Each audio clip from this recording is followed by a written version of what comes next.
여러분 안녕하십니까? KBC 8시 뉴스 시작합니다. 광주와 전남 대부분 지역에 호우특보가 내려진 가운데 시간당 최대 100mm가 넘는 비가 쏟아지면서 피해가 속출했습니다. 산사태특보가 내려지면서 주민 450여 명이 대피했고 주택 침수와 정전 피해 등도 잇따랐습니다. 천둥과 번개를 동반한 강한 비는 오늘 밤까지 이어지겠습니다. 정의진 기자입니다. 빗물로 축축해진 바닥을 닦아내는 손이 분주합니다. 마루와 마당에는 각종 집기류가 널브러져 있습니다. 오늘 새벽 쏟아진 폭우로 집안에 물이 들어차면서 침수 피해를 입은 겁니다. 날려서 열이 다 그랬어. 못 산단 게라 아주 막 밤이 뭐 또 새벽에 물 많이 들어와. 잠도 못 자게 한 3시나 일어나서 막 날 막 돌아다닌다는 게 장화 신고. 인근 마을회관으로 대피한 주민들은 갑작스런 장대비에 놀란 가슴을 쓸어내려야 했습니다. 겁나게 비가 와갖고 거기 물이 들어서 놀려서 벌벌 떨다가 언제기는 살아났죠. 사흘째 강한 비가 이어지면서 광주와 전남 대부분 지역에 호우특보가 내려졌습니다. 특히 전남 해안 지역을 중심으로 시간당 50mm가 넘는 비가 쏟아진 가운데 진도의 경우 시간당 112mm, 해남 산이는 101mm의 폭우가 내렸고 강진과 장흥 관산에도 시간당 80mm 이상의 비가 쏟아졌습니다. 피해도 속출했습니다. 광양시 옥룡면에서는 비바람에 가로수가 쓰러지면서 전신줄을 덮쳐 900여 가구의 전기 공급이 끊겼고 나주와 고흥 등에선 80헥타르가 넘는 농가 밭이 도복 등 피해를 입었습니다. 주택가 도로 침수도 잇따르면서 광주와 전남 소방에 접수된 폭우 관련 피해 신고만 200여 건에 달했습니다. 장흥과 담양 등 전남 17개 시군에는 산사태특보가 내려져 주민 450여 명이 대피했습니다. 지리산과 무등산 국립공원 입산과 백길 48개 항로도 통제됐습니다. 요란한 가을비는 오늘 밤까지 이어지겠습니다. 일요일인 내일은 하루 종일 흐린 가운데 아침 기온 18에서 24도의 분포로 오늘보다 4도가량 낮게 출발하겠고 한낮에도 26에서 29도로 30도를 밑돌겠습니다. KBC 정의진입니다.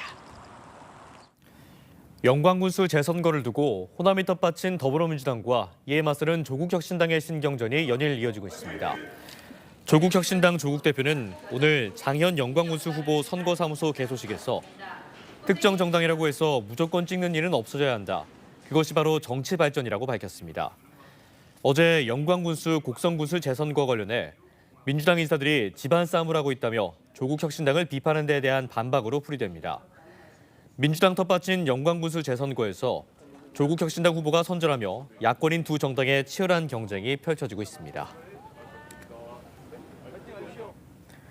호남권 메가시티 경제동맹을 선언한 광주시와 전남도, 전북특별자치도가 초광역협력과제를 설정하고 공동대응에 나섰습니다. 세 개 시도는 각 시도 기획조정실장을 단장으로 조직된 실무협의체를 개최해 우선 추진 사업으로 호남 아리백 메가시티 조성, 메가시티 고속도로 건설 등을 선정했습니다. 실무협의회는 또 원활한 사업 추진을 위해 정부의 공동의 목소리를 전달하고 내년 9월과 10월 중 호남 관광문화 주간을 개최하기로 합의했습니다. 네, 축제의 계절 가을을 맞아 광주 전역이 축제장으로 변신합니다. 올해는 17개 축제와 행사가 축제 기간에 한꺼번에 열리는 G페스타가 출범했는데요. 시민들의 눈과 귀를 즐겁게 할 것으로 기대되고 있습니다. 고우리 기자입니다. 대형 타이어 위에 오른 사람들이 거리로 하나둘 모이고 금남로가 모두를 위한 만남의 광장으로 탈바꿈됩니다. 광주의 대표 거리예술축제 프린지 페스티벌이 오늘 막을 올렸습니다. 올해는 무심히 지나치던 거리에서 어쩌다 마주친 예술을 통해 일상을 공유한다는 주제로 관객 참여 활동이 많은 게 특징입니다. 그래서 그것들은 관객들의 상상력에 맡기는, 내가 느끼는 그대로 받아들이고 좀 서로 모르는 사람들끼리 오늘 축제에서만큼은 서로 친구가 되고 할 수 있게끔. 프린지 페스티벌을 시작으로 오는 25일 비어페스트, 26일 에이스페어 등 광주 시내 전체가 축제의 장으로 변합니다. 산발적으로 치러졌던 광주의 17개 축제와 행사, 전시회가 통합축제 브랜드 G페스타로 묶여서 첫 선을 보입니다. 사운드파크 페스티벌, 아시아 문학 페스티벌 등 즐길거리 위주의 조이풀 광주와 김치 축제, 식품 대전 등 맛을 주제로 한 테이스티 광주가 잇따라 찾아옵니다.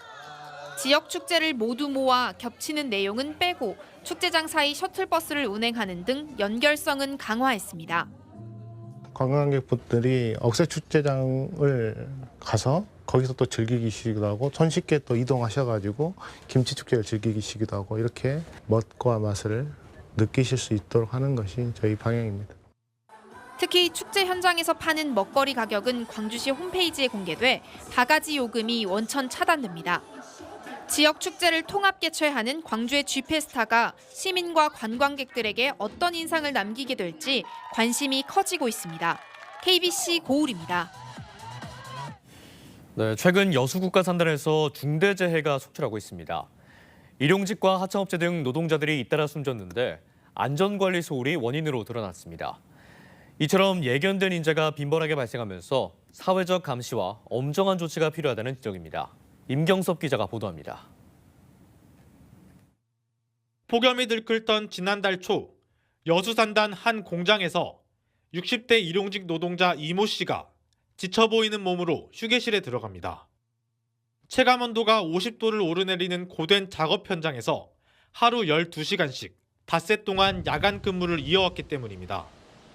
이 씨는 다음 날 새벽 휴게실에서 숨진 채 발견됐습니다. 젊은 사람도 못 버틸 정도로 그렇게 더운 작업장이거든요. 그분 돌아가시기 전에 하루 전에요. 저희도 일하시는 분이 쓰러졌거든요. 숨진 이 씨가 취급한 물질은 타이어 원료인 카본으로 심근경색을 야기할 수 있는 독성 물질입니다. 유족은 보냉 장비는 물론 작업복과 장갑, 마스크 등 보호 장비 없이 열악한 환경으로 고인을 내몰았다고 주장했습니다.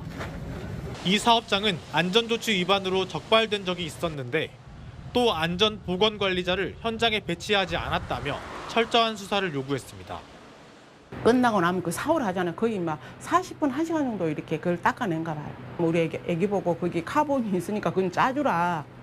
검정은 좀 짜주라. 막 그런 열악한 환경인지 나는 몰랐거든요. 그러니까 억울함이 없어야 되잖아요. 여수산단에서는 최근 2달 동안 일용직 건설 노동자와 하청업체 직원 등 2명이 안전장비 없이 일하다 숨졌습니다. 최근 4년간 여수산단에서 산업재해 5건을 포함해 13건의 중대재해가 발생했습니다. 대부분 일용직과 하청 노동자들이 희생된 것으로 보입니다. 원청이 위험하고 힘든 일을 떠넘겨 놓고 마땅히 해야 할 안전관리에는 소홀했다는 비판이 나오는 이유입니다. 안전 문제가 발생하는 모든 사람들은 대부분 다 하청 노동자들이거나 일용직 노동자들이거나 그래요. 근본적인 대책을 강구를 해야지 책임을 벗어나기 위한 면책 또는 일회성 조치 이런 것만으로는 이걸 막을 수 없어요. 원청의 외면과 하청업체의 무관심으로 안전 사각지대에 내몰린 여수산단의 일용직과 하청 노동자들은 하루하루 예고된 인재와 싸우고 있습니다. KBC 임경섭입니다. 전남도내 노후산단 정비 사업이 내년부터 본격적으로 시작됩니다.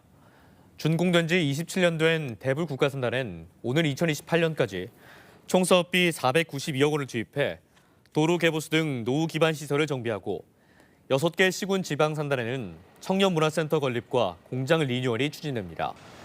또 탄소 저감과 친환경 에너지 전환 인프라 구축을 위해 광양만권 산단과 서남권 산단 대개조 사업이 내년부터 본격 추진됩니다. 한평군이 기업하기 좋은 환경 조성을 위해 근로자에게 기숙사를 제공하는 중소기업에게 임차 비용을 지원합니다. 지원 대상은 빅그린 산단 등 한평수대 5개 산업단지 중소기업으로 기숙사 월 임차액의 80%, 1인당 최대 30만 원 한도에서 비용을 지원합니다. 사업 참여 희망 중소기업은 오는 27일까지 관련 서류를 구비해 군청 해당 부서로 접수하면 됩니다. 전남 신안 선착장에 계류 중이던 선박에서 화재가 발생해 인근 선박 등 모두 5척이 피해를 입었습니다. 오늘 새벽 5시 52분쯤 신안군 안주하면 북지 선착장에 계류된 선박에서 불이 나 사고 선박과 인근에 있던 선박 등 모두 4척이 타고 또 다른 한 척은 좌초됐습니다. 목포해경은 선박 관계자의 진술과 인근 CCTV 등을 토대로 정확한 사고 경위를 조사하고 있습니다.